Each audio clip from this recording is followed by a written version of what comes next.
Sa pagtalakay sa kasaysayan ng lokal na komunidad ng Pasig, isang makabuluhan na yugto ng kwento ng aming bayan ang muling bubuksan. Sa paglalakbay sa nakaraan, matatagpuan natin ang mga historical na lugar na nagbubukas ng pinto sa yaman ng ating kultura. Una sa lahat, hindi maitatanggi ang mahalagang papel ng mga istruktura sa Pasig. Ito ang naging ugat ng pangunahing pamayanan na nagbigay daan sa pag-unlad ng kalakalan at kultura sa rehiyon. Ang mga istruktura na ito ay hindi lamang saksi sa pagbabago ng komunidad, kundi pati na rin sa pag-usbong ng industriya at angkop na pamumuhay ng mga tao sa bayan. Ang mga pinakakilalang simbolo ng kasaysayan ng Pasig ay ang mga sinaunang istruktura dito.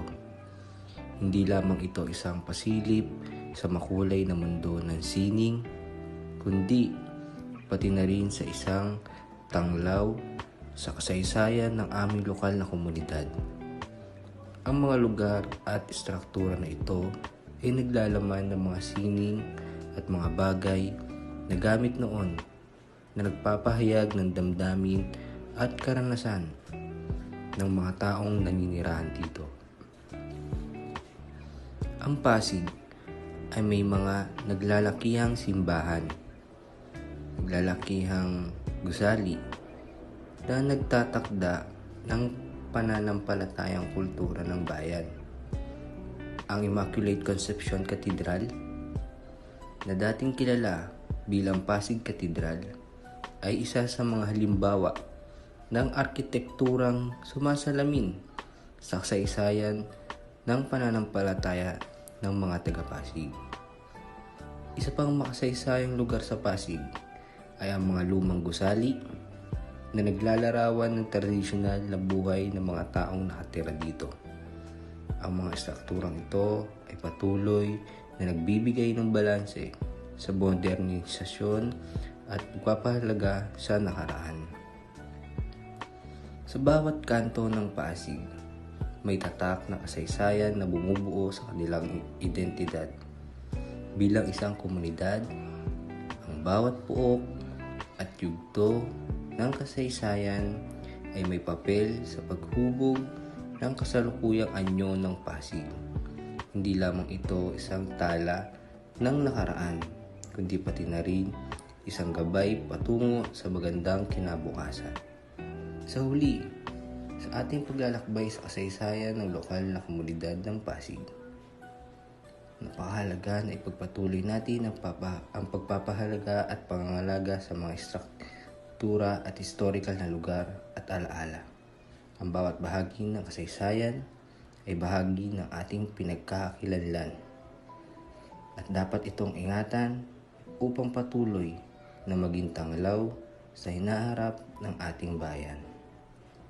Nandito ang mga litrato ng sinaunang mga Pilipino na naninirahan sa Pasig.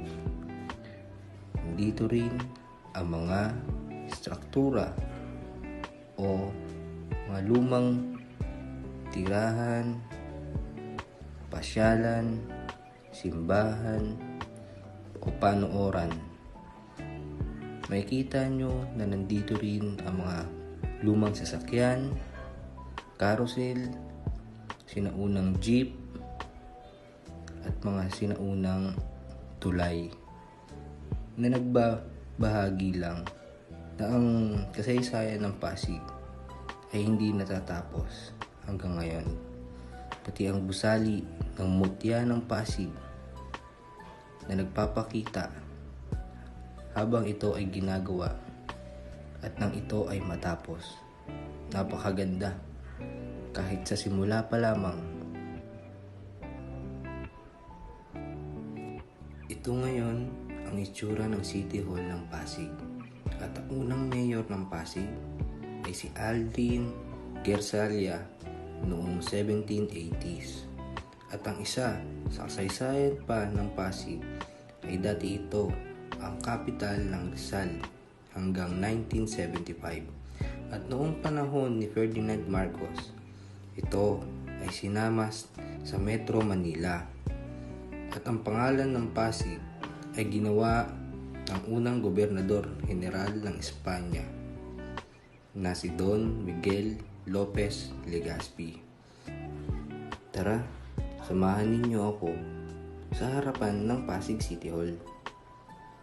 Alam ba ninyo, nung nagkaroon tayo ng pandemya dito sa Pilipinas, binigyan ni Mayor Vico Soto ng importansya ang pag-aaral ng mga kabataan sa lungsod ng Pasig.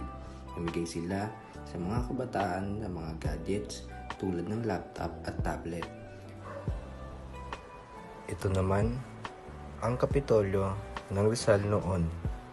Dahil dati nga, ang Pasig ay ang kapital pa ng Rizal. Kung ang mga bayan ay may munisipyo, ang mga lalawigan naman ay may kapitolyo. At ang kapital na ng Rizal ngayon ay Antipolo. Dahil ang Pasig nga ay sinama na sa Metro Manila. Itong bahay na ito ay naging kuta ng mga Gwardiya Sibil noon. Ang Gwardiya Sibil ay parang mga pulis natin ngayon. Pero hindi sila mga Pilipino. Sila ay mga Espanyol. At sinalakay ito ng mga katipunero ng Pasig noong August 29, 1896. At alam ba ninyo na kahit konti lang sila pa rin ang nagwagi. At nakakuha sila ng maraming sandata at ginamit nila ito kinabukasan dahil sumama sila kay Andres Bonifacio para lumaban sa San Juan. Ang bahay na Tisa ay ang pinakamatandang bahay sa Pasig. Hindi ko na napuntahan dahil meron event sa dadaanan ko.